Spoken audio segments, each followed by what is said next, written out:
ایک بزرگ کا قول ہے، وہ فرماتے ہیں کہ دنیا میں جتنا رہنا ہے تو اسی بقدر تیاری کرو، اور جتنا آخرت میں رہنا ہے تو آخرت میں رہنے کے لیے اسی کے مطابق تیاری کرو۔ جتنی زندگی اس دنیا میں ہے اسی زندگی کے لیے اسی وقت تک تیاری کریں، اور جتنا آخرت میں رہنا ہے تو آخرت کے لیے اسی طرح تیاری کریں۔ دنیا کے اندر اللہ پاک نے ہمیں بھیجا ہے، اور یہاں کی جو زندگی ہے یہ بڑی محدود ہے، لمٹ کے اندر ہے، اور جو آخرت کی زندگی ہے وہ لمٹ کے اندر نہیں ہے، وہ لامحدود ہے، اس کی کوئی انتہا نہیں ہے۔ یہاں تو پیدا ہوتے ہی برتھ سرٹیفکیٹ بن جاتا ہے، ڈیٹ آف برتھ لکھی جاتی ہے، مر جاتا ہے تو قبر کی تختی کے اوپر تاریخ وصال لکھی جاتی ہے، تو اس سے اندازہ ہو جاتا ہے کہ 20 سال 25 سال 30 سال 50 60 70 جتنی بھی عمر ہوتی ہے کہ اتنی عمر یہ بندہ پا گیا، اور پا کر اس دنیا کو چھوڑ کر اپنے رب کی طرف چلا گیا۔ یہاں کی جو زندگی ہے یا یہاں کا جو وقت ہے یہ بڑا محدود ہے، اس کی انتہا ہے، اور جو آخرت کی زندگی ہے وہ لامحدود ہے، اس کی کوئی انتہا نہیں ہے۔ قرآن کریم میں اللہ تبارک و تعالی نے ایک جگہ فرمایا کہ آخرت کا جو دن ہوگا مقدارہ 50,000 سنہ، یہ صرف وہ جو آخری دن ہے جس دن ہم سب نے کھڑا ہونا ہے اور اللہ کے سامنے ہمیں اللہ پاک کے سامنے حساب دینا ہے، یا جو وہاں پر میدان محشر کا عالم ہے، اس دن کی لمٹ اللہ پاک نے بیان فرمائی ہے کہ 50,000 سنہ، یعنی 50,000 سال کے برابر وہ ایک دن ہوگا۔ یہ اس وقت کا عالم ہے۔ اب مرنے کے بعد قبر کا مرحلہ ہے، اس کے بعد قبر میں پتہ نہیں کتنا عرصہ بندے نے رہنا ہے، اور کتنے عرصے کے بعد جا کر جو ہے وہ قیامت میں قائم ہونا ہے، یہ ایک الگ بات ہے۔ اس پہ پتہ نہیں اس صدیاں گزر رہی ہیں یا اس پر کچھ سال گزریں گے، واللہ عالم، یا اللہ پاک کے علم میں ہے۔ لیکن اتنا پیغمبر پاک نے ایک حدیث میں ارشاد فرمایا ہے، من مات فقد قامت قیامتہ، کہ جو بندہ مر جائے اس کے اوپر قیامت قائم ہو گئی۔ اب مرنے کے بعد آدمی کے اوپر قیامت قائم ہو جاتی ہے، کیونکہ دنیا کے ساتھ ان کا رابطہ کٹ جاتا ہے، دنیا کے ساتھ کوئی فون نہیں، کوئی رابطہ نہیں، کچھ نہیں، بس بندہ اپنے رب کی طرف چلا گیا، منو مٹی کے نیچے، بس دنیا کے رابطے سارا کچھ ختم۔ اس لیے کہا جاتا ہے کہ قبر کے اندر جو وقت ہے نا، جو زندگی ہے، اس کے لیے اچھا کر کے عمل کرو کہ وہ وقت اچھا ہو جائے، وہ بہتر ہو جائے۔ ورنہ دنیا والے کیا کرتے ہیں؟ دنیا والے تو قبر کے اوپر ٹائل لگا لیتے ہیں، اس کے اوپر ماربل لگا لیتے ہیں اور واپس آ جاتے ہیں۔ ایسا ہی ہے نا؟ ہاں، قبر کے اندر تو کوئی کام نہیں آتا، یہ زندہ ادھر پھر رہے ہیں، ادھر پھر رہے، ادھر ادھر، بس نہیں کچھ۔ قبر کے اندر جو بندہ چلا گیا نا، دنیا کے اندر اس نے جتنا عمل کیا ہے وہی جا کر اس کو قبر کے اندر کام آئے گا۔ اگر عمل اس کا اچھا ہے تو قبر کے اندھیروں میں اس کے لیے اچھا کام آئے گا، اور اگر عمل اچھا نہیں ہے تو آگے جا کے اس کے لیے مشکلات کا سامنا پھر جو ہے وہ کرنا پڑے گا۔ اس لیے حدیث پاک میں آتا ہے، آپ صلی اللہ علیہ وسلم نے فرمایا کہ جو قبر ہے، یہ قبر دن کو 70 مرتبہ انسان کو پکارتی ہے، 70 ٹائم، یہ چیخ چیخ کر پکارتی ہے۔ انسان نہیں سنتا، حیوان آواز سن لیتے ہیں، انسانوں کو یہ آواز نہیں سنائی دیتی۔ اور کہتی کیا ہے قبر؟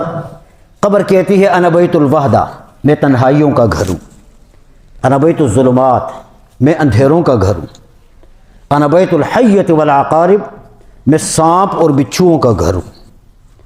میری طرف آنا ہے تو اچھی تیاری کر کے آنا۔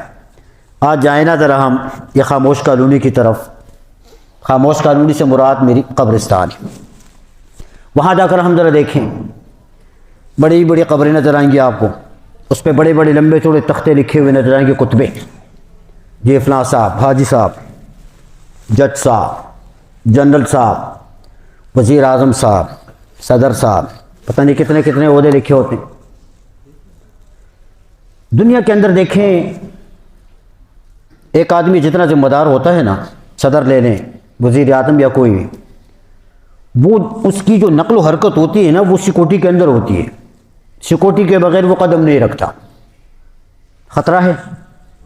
جہاں بھی جاتا ہے سیکورٹی ساتھ جاتی ہے. فل پروف بلٹ پروف گاڑیاں، کتنی کتنی سیکورٹی کے اہلکار، فوج، پولیس اور پتہ نہیں کتنے ادارے. ایک بندے نے گزرنا ہوتا ہے، ایک بندے نے آنا ہوتا ہے، لیکن ایک دھوم سی مچ جاتی ہے، دائیں بائیں آگے پیچھے. بھئی فلاں صاحب آ رہے ہیں، فلاں صاحب کی سیکورٹی ہے.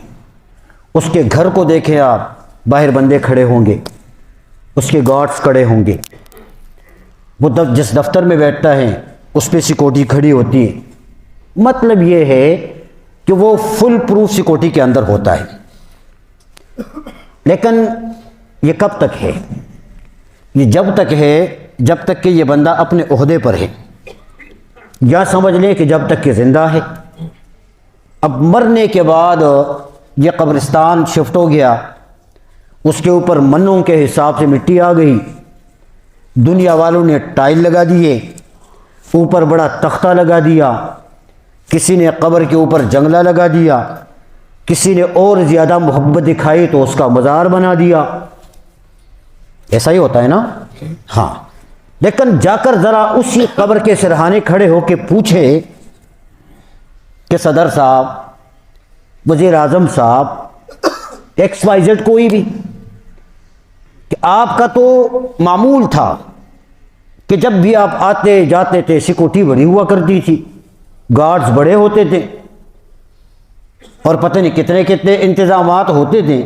لیکن آج ذرا مجھے بتائیں کہ آج آپ کے ساتھ کتنے گارڈز کھڑے ہیں، کتنی سیکورٹی ہے، کیا چل رہا ہے؟ اوپر تو دنیا والوں سے خطرہ تھا نا، نیچے کن سے خطرہ ہے بھی صحیح یا نہیں؟ سوال بنتا ہے نہیں بنتا؟ بنتا ہے نا. پوچھے کوئی اس قبر والے سے کہ اندر کیا ہو رہا ہے، کتنے گارڈز پہرا دے رہے ہیں. اور اگر کسی نامور شخصیت کی قبر کے اوپر گارڈز کھڑے بھی ہوں تو کب تک ہوں گے یار؟ وہ تو صرف اوپر کا خیال رکھتے ہیں کہ قبر کو کوئی نقصان نہ دے، احاطے میں کوئی بندہ شر نہ کرے، اس کا کوئی مزار خراب نہ کرے. ان کا تو اوپر اوپر کام ہوگا، نیچے تو گارڈز کا کوئی کام ہی نہیں ہے. نیچے کیا بنے گا؟ پیغمبر پاک صلی اللہ علیہ وسلم نے ایک حدیث میں ارشاد فرمایا ہے کہ جب بندہ مر جاتا ہے، اس کو قبر میں رکھا جاتا ہے، تو وہاں جو ان کی سیکورٹی ہوگی نا، وہ کیا ہے؟ یہ ہمیں ذرا سوچنا ہے. وہاں ان کی سیکورٹی، قرآن نے کہا کلمات معقبات، یہ بہترین کلمے. کیا؟ سبحان اللہ، الحمدللہ، اللہ اکبر، ولا حول ولا قوت الا باللہ العلی العظیم. یہ سیکورٹی کے کلمے ہیں. دائیں بائیں آگے پیچھے اوپر، قبر کے اندر ان کلمات نے پہرا دینا ہے. یہاں آپ کے کسی ادارے کی سیکورٹی نے پہرا نہیں دینا، ان کی تو دسترسی سے ختم، ان کی تو وہاں پر پہنچ ختم ہو جاتی ہے. یہاں تو دہشت گردوں سے آپ کی حفاظت کر کے کلاشن چلائے گا، گولی چلائے گا، یہی ہوتا ہے نا. لیکن وہاں جو دہشت گرد نہیں، وہاں عذاب کی شکل کے اندر چیزیں ہوں گی. کئی سانپ آ رہے ہیں، کئی بچھو، پتہ نہیں کیا کچھ. میں نے کہا نا قبر پکارتی ہے اور وہ کہتی ہے کہ میں سانپ اور بچھوؤں کا گھر ہوں. وہاں تو وہ چیزیں آئیں گی اور یہ بیچارہ طاقت ہی کوئی نہیں رکھتا، بھاگنا چاہے گا لیکن کہاں بھاگے، بچنا چاہے گا پر کیسے بچے؟ کچھ بھی نہیں کر سکتا. یہ وہاں پر فیس کرنا پڑے گا. اس لیے اس تنہائی کے خطرناک عالم کے لیے پیغمبر نے فرمایا کہ بھی وہاں سیکورٹی یہ ہے. سبحان اللہ کثرت کے ساتھ پڑھا کرو، الحمدللہ کثرت کے ساتھ پڑھا کرو، اللہ اکبر کثرت کے ساتھ پڑھا کرو، ولا حول ولا قوت الا باللہ کثرت کے ساتھ پڑھا کرو۔ یہ کلمے قبر کے اندر میت کے دائیں بائیں آگے پیچھے گھومتے رہیں گے، یہ کسی عذاب کو آگے آنے نہیں دے۔ پھر قرآن کریم کی تلاوت ہے،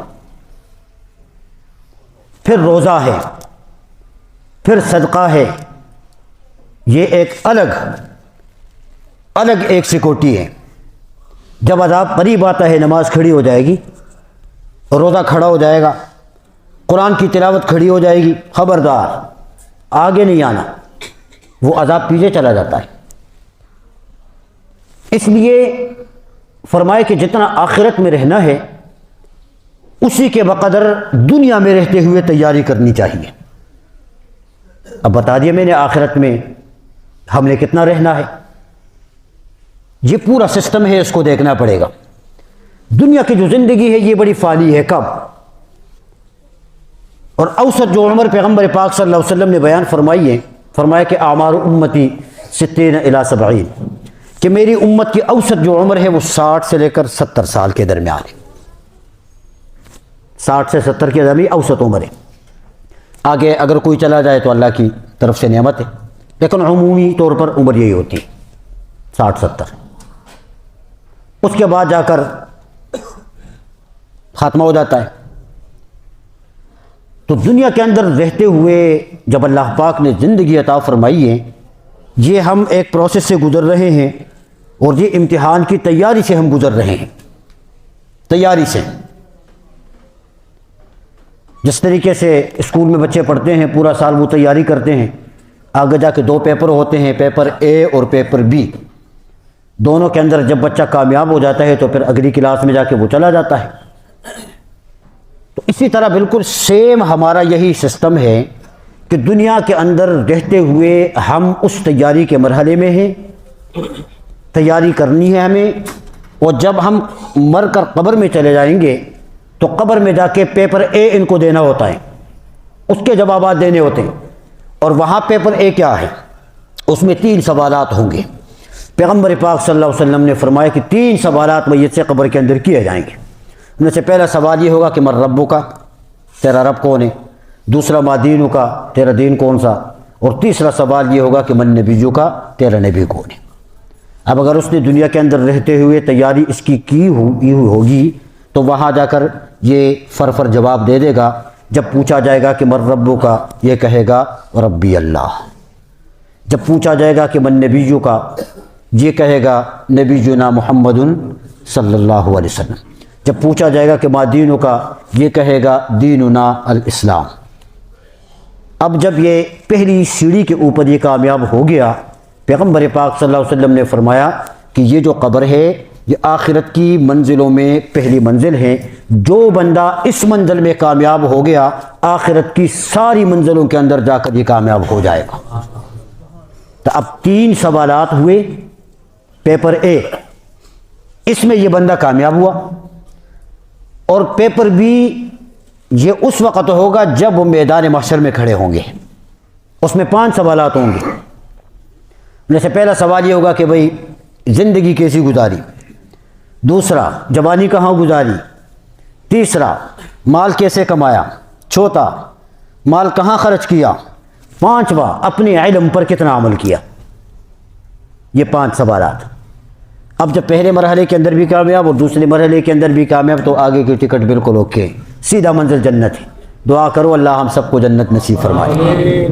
یہ پھر آگے کامیاب ہو جائے گا بندہ۔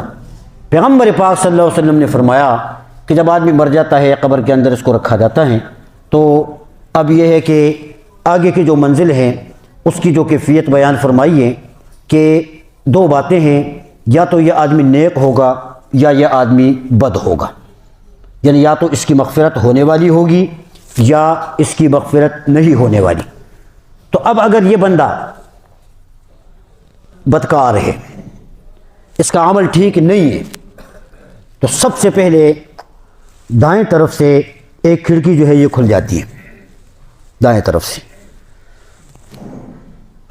بہت سارے لوگوں نے قبر کے عذاب کے اوپر اعتراض کیا، کو نہیں دیکھیں گے، ہم پیغمبر پاک کی زبان اقدس کی طرف دیکھتے ہیں۔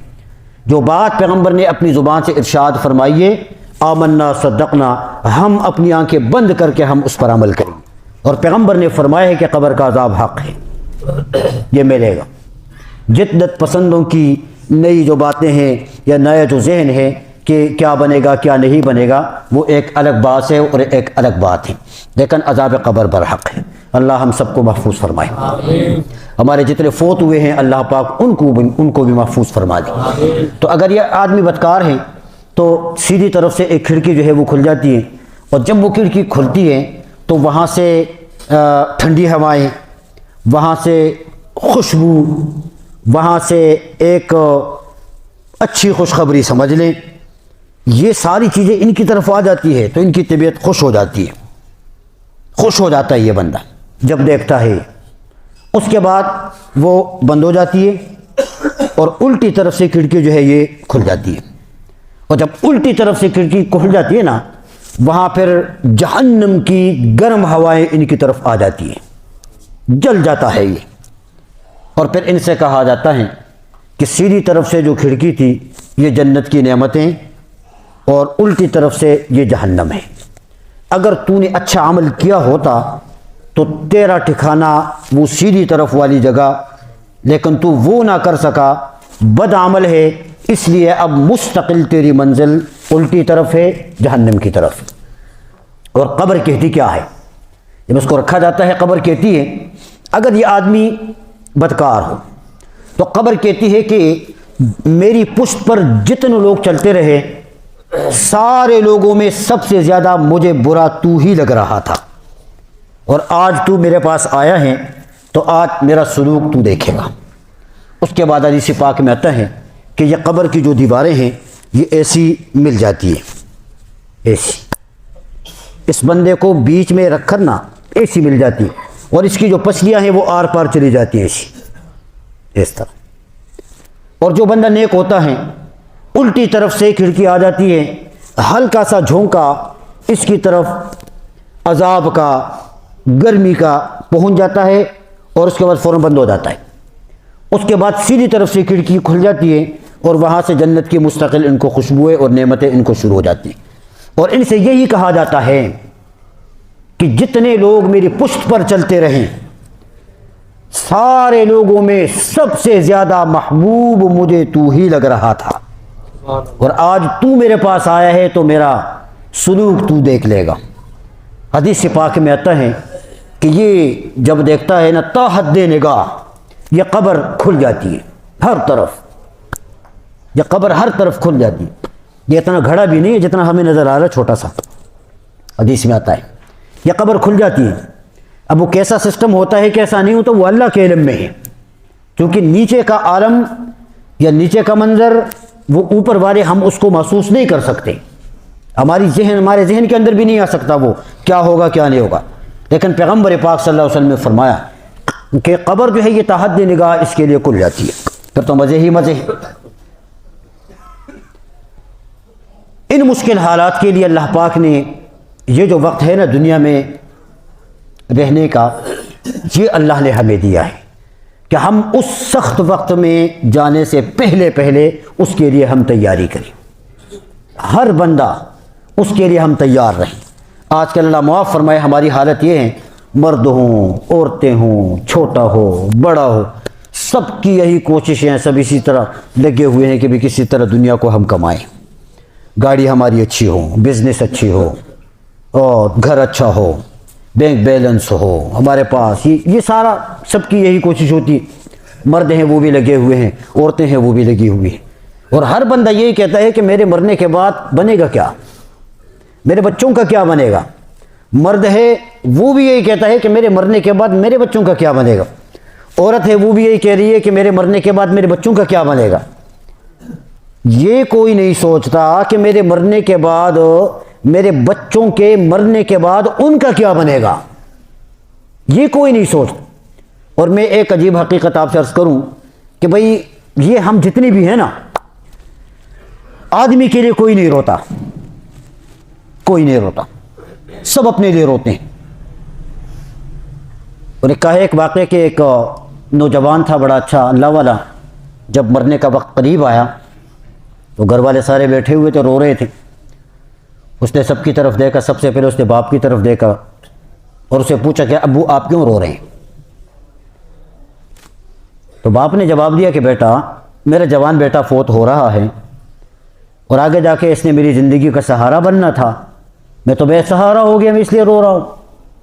ماں کی طرف دیکھا، ماں سے پوچھا کہ امی آپ کیوں رو رہی ہیں؟ ماں نے کہا بیٹا میں کیسے نہ روں، چھوٹا تھا پال پال کے بڑا کیا، اب میں کمزور ہو گئی ہوں، اب خدمت کرنے کا وقت آیا کہ تو میری خدمت کرے گا، اور اسی طریقے سے مجھے چھوڑ کے تو جائے گا تو میری خدمت کون کرے گا؟ بیوی کی طرف متوجہ ہوا، بیوی سے پوچھا کہ آپ کیوں رو رہی ہیں؟ اس نے کہا کہ میرا خاوند ہے آپ فوت ہو جائیں گے تو میری زندگی آپ کے بغیر تو اس میں اندھیرا آ جائے گا، میرا کیا بنے گا؟ بچوں کی طرف متوجہ ہوا، بچوں سے پوچھا آپ کیوں رو رہے ہیں؟ تو بچوں نے جواب دیا کہ آپ ہمارے والد ہیں اور آپ جب فوت ہو جائیں گے تو ہمارے سر پر سے آپ کا تو سایہ اٹھ جائے گا، پھر ہمیں سہارا کون دے گا، پھر ہمیں پالے گا کون؟ اس نے سب کی طرف دیکھا اور دیکھ کر کہا کہ بات سمجھ آ گئی کہ بھی آپ سب لوگ میرے لیے نہیں رو رہے ہیں، آپ سب لوگ اپنے لیے رو رہے ہیں، مجھے مرنا ہے، میں نے اللہ کی طرف جانا ہے، میری اگلی منزلوں کی فکر تم میں کسی کے پاس نہیں ہے، سب اپنے اپنے چکروں میں لگے ہوئے ہیں۔ تو میں یہ عرض کر رہا ہوں کہ کوئی بندہ کسی کے لیے نہیں روتا، کوئی بندہ اپنے لیے روتے ہیں۔ اتنا ہمارے قریب میں ایک فوتگی ہوئی تو ایک بندہ ہے وہاں، کافی عمر کا ہے، بیمار ہے، وہ بڑا رو رہا تھا۔ میں اس سے ملا، میں نے ان سے پوچھا، میں نے کہا اللہ آپ کو صبر دیں، لیکن مجھے بتائیں اتنا آپ رو کیوں رہے؟ زیادہ آپ رشتہ دار تو نہیں ہیں ان کے؟ اس نے کہا سب بات یہ ہے کہ میں بیمار ہوں، مجھے گھر والے غسل نہیں دے سکتے، یہ بندہ مجھے غسل دیا کرتا تھا، اب مجھے یہ فکر ہو گئی ہے کہ مجھے غسل کون دے گا۔ اندازہ کریں آپ، یہ کسی کو فکر نہیں ہے کہ جانے والے کے ساتھ اگلی منزل پر کیا بنے گا، اس کا کیا بنے گا۔ ایون جنازہ ہم پڑھتے ہیں، جنازہ پڑھتے ہوئے ہمارے دل کے اندر وہ کیفیت نہیں محسوس ہوتی، کسی کی فکر نہیں ہوتی کہ کچھ دیر میں اس میت نے جواب دینا ہے، اس نے اپنی زندگی کا حساب دینا ہے، اس کے ساتھ بنے گا کیا، یہ فکر کسی کے مستحضر نہیں ہوتی جنازے کے وقت میں بھی، باقی تو چھوڑیں آپ۔ اس لیے بھائی کسی کے اوپر ہم سہارا نہ کریں کہ فلاں ہمارے مرنے کے بعد پھر ہمیں بخشش کی منزل تک پہنچا دے گا۔ یہاں کوئی کسی کے لیے نہیں کرتا، باپ چلا جاتا ہے 2 دن کے اندر اندر پورے گھر کے اندر ایک فساد مچ جاتا ہے، بہن بھائی آپس میں جائیداد پر لڑنا شروع کر دیتے ہیں، پراپرٹیوں پہ لڑنا شروع کر دیتے ہیں، نہیں ہوتا اس طرح، کتنی ساری مثالیں ہمارے سامنے ہیں۔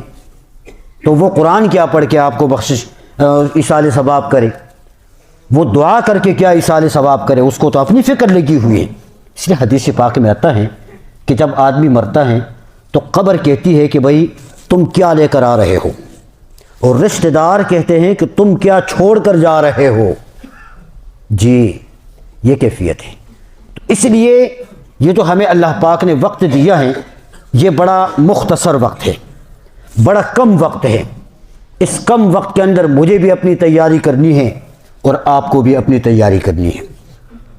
امام غزالی رحمۃ اللہ علیہ نے ایک مثال لکھی ہے، وہ فرماتے ہیں کہ دنیا کی زندگی اور آخرت کی زندگی، وہ فرماتے ہیں کہ زمین سے لے کے آسمان تک یہ جو خلا ہے، یہ خلا اگر رائی کے دانوں سے بھر دی جائے، رائی سمجھنا آپ، رائی جانتے ہیں نا، رائی کے دانوں سے یہ بھر جائیں اور 1000 سال کے بعد ایک پرندہ آئے اور ایک دانہ اٹھائے، انہوں نے لکھا کہ ایک وقت آ جائے گا زمین آسمان کی یہ جو خلا ہے اس میں جو دانے ہیں یہ ختم ہو جائیں گے، لیکن آخرت کی زندگی ختم نہیں ہوگی۔ اتنی بڑی لمبی زندگی ہے، وقت ہمارے پاس بڑا کم ہے۔ یہ کہتے ہیں کہ بھائی چلو پڑھ لیں گے، کر لیں گے، یہ اس میں بھی شامل ہوں، یہ میں اپنے آپ کو سنا رہا ہوں، آج میں خود مخاطب ہوں۔ وہ جی بڑا وقت ہے، کر لیں گے، نماز پڑھ لیں گے، توبہ کر لیں گے۔ پورا ہفتہ ہم اپنی ڈیوٹیوں پر ہوتے ہیں، ہفتے میں ایک دن ہماری چھٹی کی ایک دن ہمیں مل جاتا ہے کہ بھئی اس ایک دن کے اندر ہم نے اپنے گھر کے کام کرنے ہیں۔ وہ پہلے سے ذہن میں ہوتا ہے کہ یہ کام کرنا ہے وغیرہ وغیرہ، لیکن صبح اٹھنے کے بعد چھٹی والے دن پھر بندہ سوچتا ہے کہ یار پورا دن پڑا ہوا ہے، ہو جائے گا کر لیں گے۔ اب یا تو سو گیا یا کسی اور کام میں سستی کر کر کے عصر کا وقت ہو گیا۔ اب جب عصر کا وقت ہو گیا، جب یہ اپنا شیڈول دیکھتا ہے تو یہ کہتا ہے یار اتنے سارے کام تھے، وہ تو سارے ادھورے رہ گئے، کام تو کوئی نہیں بنا، کوئی کام نہیں بنا۔ تو عصر کے بعد جب یہ اس کام کی تکمیل میں لگ جاتا ہے تو وقت اس کے ہاتھ سے نکل چکا ہوتا ہے، چونکہ عصر اور مغرب کے درمیان پھر دیر نہیں لگتی، دن ختم ہو جاتا ہے۔ سمجھ آ رہی ہے؟ اسی طرح ہماری زندگی کی مثال 40-50 سال کے اوپر تو پھر عصر اور مغرب کے درمیان کے وقت کی بات ہے، پھر تو دیر نہیں لگتی، پھر تو کام تمام ہو جاتا ہے۔ اسی لیے یہ بھی نہیں کہ بھئی ہم کر لیں گے والی بات نہیں ہے، بس نماز کا وقت ہے، وقت ہو گیا پورا، فوری نماز پڑھ لیں۔ زکوٰۃ کا وقت پورا ہوا، فوری زکوٰۃ ادا کر لیں۔ رمضان آ گیا اور ویسے بھی قریب ہے، 4-5 دن کے بعد، اللہ ہم سب کو نصیب فرما دیں۔ تو بس رمضان آ گیا، روزے رکھنے، تراویحاں پڑھنی ہے، یہ نہیں کہ بعد میں کر لیں گے۔ بعد میں تو تھوڑا سا ادھر سے بندہ ادھر ہو گیا تو اتنی مصروفیت ہے کہ پھر پیچھے جو ہے وہ خیال ہی نہیں رہتا کہ میں نے کچھ اور کام بھی کرنا تھا۔ تو اس لیے اس وقت کو ہم نے قیمتی بنانا ہے۔ ایک یہ گھر والے جو ہے یہ بھی زیادتی کرتے ہیں مریض کے ساتھ، مرنے والے کے ساتھ، اس پر آپ توجہ کریں کہ جب بندہ آخری وقت میں ہوتا ہے نا تو اس کو پھر اللہ کی طرف متوجہ ہونے کا وقت ہوتا ہے، اللہ کی طرف۔ لیکن گھر والوں کی زیادتی کیا ہوتی ہے؟ وہ جی فلاں رشتہ دار جی اس کے اوپر زور زبردستی، آپ نے نہیں پہچانا اس کو، فلاں کھڑا ہوا ہے، یہ آ گئی ہے جی کھڑی ہوئی ہے، آپ آنکھیں تو کھولیں نا، دیکھیں ذرا، بات کریں ان کے ساتھ۔ ہوتا ہے نہیں ہوتا؟ وہ آخری وقت ہوتا ہے مشکل، آخری وقت میں یہ تعارفیں چھوڑ دیں۔ ساری زندگی پہچانتا رہا، باتیں کرتا رہا، سب کچھ ہوتا رہا، اب یہ ان کا آخری وقت ہے کہ ان کو اللہ کی یاد مستحضر ہو جائے، ان کی زبان پر کلمہ جاری ہو جائے۔ اب اس سے بندہ غافل کر کے پھر ان کی طرف لگا رہے ہوتے ہیں، تو وہ کرتے کرتے نہ وہ ادھر کا رہ جاتا ہے نہ پھر ادھر کا رہ جاتا ہے، وہ آخری وقت بھی بندے کا جو ہے وہ خراب ہو جاتا ہے۔ ایک یہ جو ڈاکٹر ہے نا یہ بھی بہت زیادتی کرتے ہیں۔ اپنے مریضوں کا ہم خیال رکھیں، خصوصی طور پہ جب ایسی کیفیت ہو تو آخری وقت میں جا کے یہ بے ہوشی والا انجیکشن لگا دیتے ہیں کہ بھئی مریض کو درد ہے، تکلیف ہے، وہ انجیکشن ٹھوس دیتے ہیں۔ تو جب نشے کا انجیکشن لگ جاتا ہے تو بندہ ہوش میں ہوتا ہے یا پاپوش میں ہوتا ہے؟ تو بے ہوش ہوتا ہے، اسے پھر کیا فکر ہوتی ہے، اس کا تو دماغ ہی نہیں کام کر رہا ہوتا۔ تو وہ جو اللہ کی طرف مستحضر ہونے کا وقت ہوتا ہے، اس وقت کے اندر مریض کو بے ہوش نہ کیا جائے، وہ ہوش میں رہے، اور جو کھڑے ہوں وہ اپنے طور پر کلمہ طیبہ کا ورد کرتے رہیں، ان پہ زبردستی بھی نہ کریں، دھیمی آواز کے ساتھ، تاکہ ان کے کان تک آواز پہنچے۔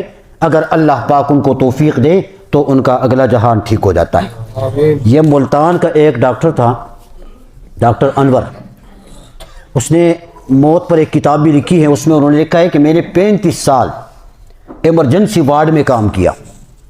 بڑی عجیب بات لکھی انہوں نے، اور ایمرجنسی میں آپ جانتے ہیں مختلف قسم کے مریض آ جاتے ہیں، سخت قسم کے مریض آ جاتے ہیں، مر جاتے ہیں لوگ۔ انہوں نے لکھا ہے کہ میں نے 35 سالوں میں بڑا تجربہ کیا اور دیکھا میں نے کہ 100 میں سے 95% لوگوں کو کلمہ نصیب نہیں ہوتا، وہ بلند آواز سے یا زور سے، جس طرح ان کا وہ ایک تھا، وہ انہوں نے کہا تھا نہیں پڑھتے، نہیں ہوتا۔ تو انہوں نے کہا تھا کہ میں نے پھر اس کی وجہ معلوم کی، ایک مریض آیا اور آ کر خیر اچھی باتیں ہوتی رہی ان سے، تو میں نے ان سے یہ کہا کہ جب میں آپ کو کہوں کہ آپ کلمہ پڑھیں تو اس وقت آپ کلمہ پڑھیں گے؟ اس مریض نے کہا ٹھیک ہے میں پڑھ لوں گا۔ ڈاکٹر صاحب نے کہا، لکھتے ہیں کہ میں نے ان سے یہ بھی کہا کہ اگر آپ اس وقت نہ پڑھ سکیں تو مجھے کچھ اشارہ کر کے تاکہ میں سمجھ جاؤں کہ آپ کیوں نہیں پڑھ رہے ہیں؟ یہ تجربہ بتا رہا تھا اپنا وہ۔ تو اس نے کہا کہ ایک بابا اس طرح آئے، ان کے ساتھ یہ والی ساری باتیں ہو گئی۔ اب جب آخری وقت آیا نا، ڈاکٹر صاحب کہتے ہیں کہ میں اس کے قریب میں کھڑا رہا اور میں نے کلمہ پڑھنا شروع کیا۔ ڈاکٹروں کو اندازہ ہو جاتا ہے۔ انہوں نے کہا کہ میں نے کلمہ پڑھنا شروع کیا، لیکن آگے سے وہ بابا ہاتھ اس طرح کرتے ہیں، ایسا ایسا، پھر کہتا ہے ایسا، کہ زبان کے اوپر فالج نے اٹیک کیا، زبان میں بولنے کی سکت ختم ہو گئی۔ اندازہ کریں آپ کتنا یہ زبان زندگی میں بولتی ہے۔ بہت سارے لوگ ایسے ہیں کہ آخری وقت میں زبان پر تالے لگ جاتا ہے، نہیں پڑھ سکتا بندہ۔ تو چلتے پھرتے جتنا ہم سے ہو سکے ہم اپنی اس زبان پر کلمے کا ورد زیادہ سے زیادہ کریں۔ ممکن ہے کہ جتنا ورد زیادہ ہوتا ہے آخری وقت کے اندر اللہ پاک نصیب بھی کر دیتا ہے۔ ہمارا تو تجربہ ہے، ہمارے پاس بچے دن کو سارا دن قرآن پاک پڑھتے ہیں، لگے رہتے ہیں۔ ہم نے تو دیکھا ہے کہ رات کو نیند میں طالب علم سوئے ہوتے ہیں اور نیند کے اندر وہ مستقل پڑھنا شروع کر دیتے ہیں، کیونکہ روٹین ہے۔ جس ماحول کے اندر جس ترتیب کے ساتھ جو ہے وہ بندہ چلتا ہے تو پھر اسی طریقے سے جو ہے یہ ہو جاتا ہے۔ تو یہ دنیا کی جو مختصر سی کہانی ہے، یہ آپ میں سے، ہم میں سے ہر ایک بندے کے ساتھ جو ہے یہ اس طریقے سے ہے۔ تو اس کے لیے ہم سب کو تیاری کرنی ہے۔ اب الحمدللہ رمضان شریف سر پہ ہیں، اللہ پاک خیر اور عافیت کے ساتھ گزاریں اور رمضان کی برکتیں اللہ پاک ہمیں نصیب فرما دے۔ بھائی ہم تیاری شروع کریں، ہم ابھی سے تیاری شروع کر لیں۔ نمازوں کے اندر کمزوری ہے، کوشش کریں کہ نمازیں ہمارے معمول پر آنا شروع ہو جائیں۔ اسی طرح باقی ذکر و اذکار ہیں، باقی عبادات ہیں، تو اس پر آنے کی کوشش ہم کرتے رہیں، تو انشاءاللہ رمضان کے اندر بھی اللہ پاک ہمیں توفیق عطا فرمائے گا اور رمضان کے اندر بھی اللہ ہمارے ساتھ اچھا معاملہ کرے گا۔ اس لیے کہ رمضان یہ پورے سال کا، بزرگوں نے لکھا ہے کہ پورے سال کا دل ہوتا ہے، دل، اور دل اگر بندے کا ٹھیک ہو تو جسم کا نظام بھی ٹھیک ہو جاتا ہے۔ دل ٹھیک نہ ہو تو نظام ٹھیک نہیں ہوتا۔ اب رمضان کا مہینہ اگر ٹھیک ہو گیا نا تو پھر پورے سال کے 11 جو مہینے ہیں یہ باقی یہ بھی انشاءاللہ ٹھیک سے گزر جائیں گے۔ اللہ پاک مجھے اور آپ کو عمل کرنے کی توفیق عطا فرمائے۔ وآخر دعوانا